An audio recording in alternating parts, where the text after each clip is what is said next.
So it's been quite a while since I've been able to do the agricultural fact of the day, just because state convention, yada yada. But anyway, we have like less than 2 weeks left of school, and I had time today, so figured why not record the ag fact of the day. So today's agricultural fact is really stemming around June being dairy month.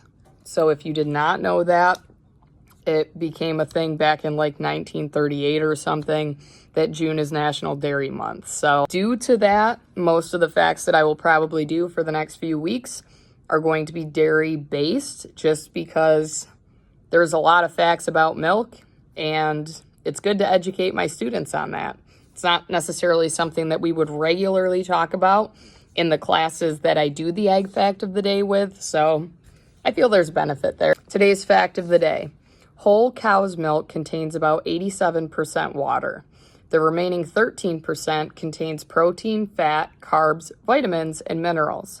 The dietary guidelines for Americans recommends including 3 8-ounce servings of milk daily, or equivalent of other dairy products, to your daily diet. So this information came from Harvard. It was a Harvard website, but it was, let me see here, the nutrition source from Harvard, and technically the School of Public Health, but it goes through and analyzes dairy benefits versus alternatives.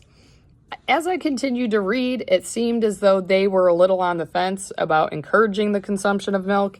So this is probably the only fact I'm going to get from this source. But I mean, I don't know if it's an unbiased opinion or not. Obviously, as an ag teacher, with some of my students working on dairy farms, I'm going to encourage the consumption of milk. But one thing that we talk about regularly is if you're not going to consume milk, you need to make sure that you're getting those nutrients from other sources. And there had also been research done that the whole milk, the milk with more fat, is actually better for brain development in children.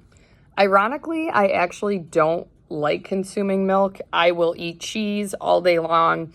I will use milk in recipes. I will eat ice cream. I just don't love the taste of milk. So, and I definitely am not going to those milk alternatives either. But anyway, milk does provide a lot of extra added nutrients that people don't think of.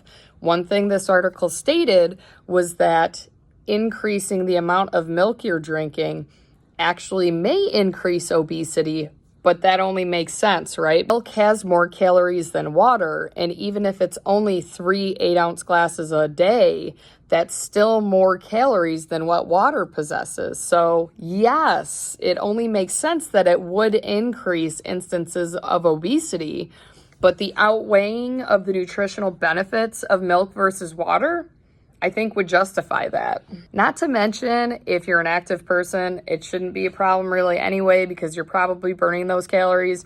And a lot of kids consume soda, carbonated beverages. You can't tell me that that's healthier than milk.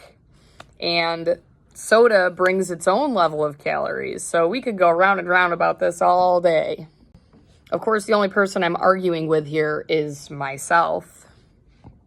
But anyway, it is very close to the end of the school year, and as what usually happens with the end of the school year, it brings its own sets of struggles. Kids, they're fed up with everything, and I don't blame them. I also feel fed up with everything.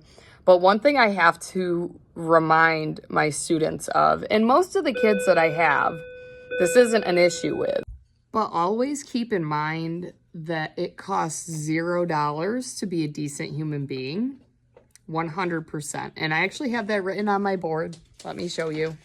I know that it's covered by a lot of things, but this has been here since I started at this school 4 years ago. It has not gotten erased. And it says it costs $0 to be a decent human being. And I feel like a lot of my students, well, some of my students need to reflect on that. It truly costs $0 to be a decent human, which means there's literally no excuse